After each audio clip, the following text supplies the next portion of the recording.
Let me ask you something. Why do we always feel like there's never enough time in a day? We wake up with good intentions, but by evening, the to-do list is still untouched.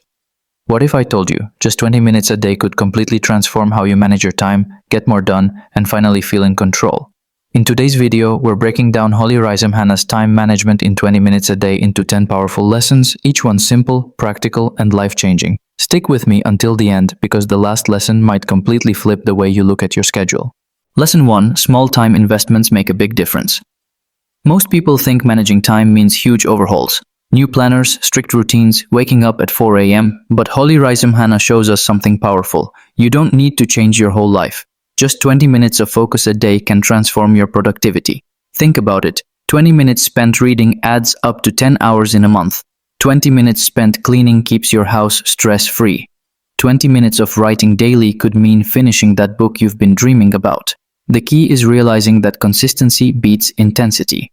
You don't need to wait for the perfect free afternoon. You just need to commit to a short daily session. Those small windows, used wisely, compound over time and create massive results. So instead of telling yourself, I don't have time, flip the question. Do I have 20 minutes? Chances are you do. And that's all it takes to start turning chaos into clarity. Lesson 2. Prioritize like your life depends on it.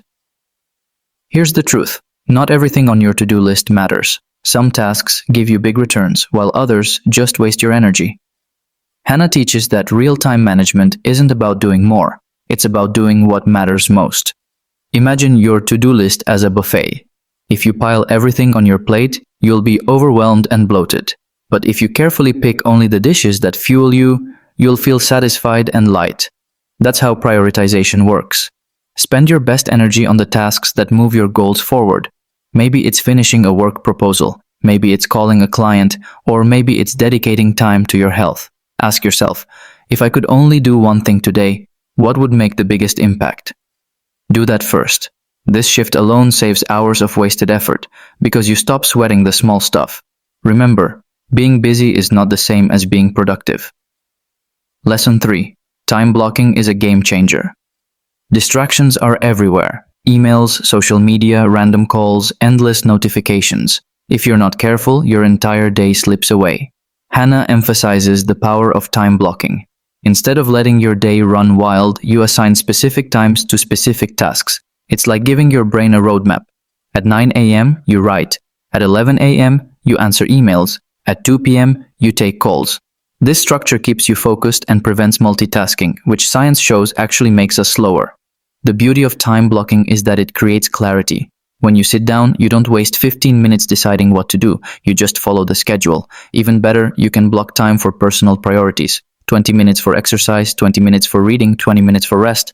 Suddenly your life feels balanced, not chaotic. Remember, if you don't control your schedule, someone else will. Time blocking gives you that control back. Lesson 4. Learn to say no without guilt. Here's a hard pill. Every time you say yes to something unimportant, you're saying no to what really matters. Hanna reminds us that protecting your time often means disappointing others, but it's worth it. Think about it. How many times have you agreed to an extra project, a coffee meeting, or a favor, and later felt drained? That's not kindness. It's self-sabotage. Boundaries are essential for effective time management. You don't have to be rude, but you do have to be firm. A simple, I'd love to, but I'm not available right now, works wonders. The more you practice, the easier it gets. Time is your most valuable currency, and once it's gone, you can't get it back. Guard it fiercely. Saying no to the wrong things is really saying yes to your goals, your peace, and your future. Lesson 5. Batch similar tasks together. One of the sneakiest time wasters is task switching. Writing an email, then checking Instagram, then making a call. It drains your focus. Hanna suggests batching similar tasks. For example, set aside 20 minutes just for answering emails, another block for phone calls, another for errands. This minimizes transition time and helps you get into flow. Imagine a factory line. It's efficient because tasks are grouped logically, not scattered randomly. Your brain works the same way. When you batch, you reduce the mental cost of constantly switching gears. It feels smoother, faster, and less exhausting. Plus, batching gives you a sense of completion. Instead of feeling like you're juggling 1,000 things all day, you can actually say, done with emails, done with calls. It's cleaner, calmer, and far more productive. Lesson 6. Track where your time really goes. We all think we know how we spend our days, but most of us are wrong. Hannah suggests actually tracking your time for a few days. Write down what you're doing every 30 minutes. The results will shock you. You'll see just how much time disappears into social media scrolling, unnecessary meetings, or mindless TV. But here's the good news. Awareness is the first step to change. Once you know your patterns, you can adjust. Maybe you cut your Netflix binges in half and gain 5 extra hours a week. Maybe you realize mornings are your most focused time and reserve them for important work. Time tracking gives you the data you need to reclaim wasted hours. Think of it like budgeting. If you don't know where your money goes, you'll never save. The same is true with time. Knowledge leads to freedom. Lesson 7. Use the power of deadlines. Most of us hate deadlines, but in reality, they're powerful tools. Without a deadline, a task can drag on forever. With one, it gets done. Hannah encourages us to set personal deadlines, even when no one is asking. For example, instead of saying, "I'll write this article sometime this week," commit to finishing it by Thursday at noon. The pressure forces focus and eliminates procrastination.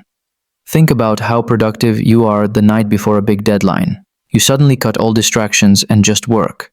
Now imagine using that energy in everyday life. Deadlines give structure, urgency, and momentum. And here's a tip. Share your deadline with someone else. Accountability raises the stakes and makes you more likely to follow through. Remember, work expands to fill the time you give it, so give it less time and you'll finish faster. Lesson 8. Protect your energy, not just your time. Time management isn't only about minutes, it's also about energy. Hannah points out that if you're exhausted, no planner in the world can help you. That's why self-care is part of productivity. Sleep enough, eat well, move your body. Schedule breaks. These things are not luxuries, they're requirements. Think about your phone. You wouldn't expect it to run all day on 5% battery, right? Yet we push ourselves like that constantly. Protecting your energy means noticing when you work best, maybe mornings, maybe evenings, and aligning important tasks with those windows. It also means respecting your limits. 20 minutes of focused, energized work beats 2 hours of sluggish half-effort. When you prioritize energy management, your time automatically becomes more effective. Lesson 9. Eliminate distractions ruthlessly. Here's a hard truth. Most of us don't lack time, we lack focus. Hannah is clear. Distractions are the enemy of productivity. Every ping, buzz, or notification steals your attention. To win, you need to eliminate them ruthlessly. Put your phone on silent or in another room. Close unnecessary tabs. Tell people you're not available during focused work blocks. Even small interruptions add up. Studies show it can take 20 minutes to fully refocus after just one distraction. That's hours wasted daily. But once you create a distraction-free zone, you'll be amazed at how much you can accomplish in 20 minutes. You'll enter deep concentration, get into flow, and finish tasks that used to take forever. Distraction-free work isn't just productive, it's freeing. It feels like finally getting your brain back. Lesson 10. Progress, not perfection. Finally, Hannah reminds us, don't aim for perfect time management. You'll slip up, you'll waste time some days. That's normal. What matters is progress. If you consistently apply even a few of these strategies, you'll see results. Perfection creates pressure and leads to burnout. Progress builds momentum and makes habits stick.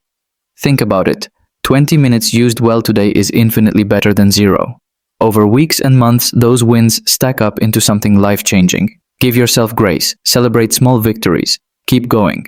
Because time management isn't really about squeezing more tasks into your day. It's about creating space for what truly matters. And that's the whole point. So if you've been feeling like time is slipping through your fingers, remember, you don't need giant changes, just consistent small ones. Start with 20 minutes. Take control today, and your future self will thank you.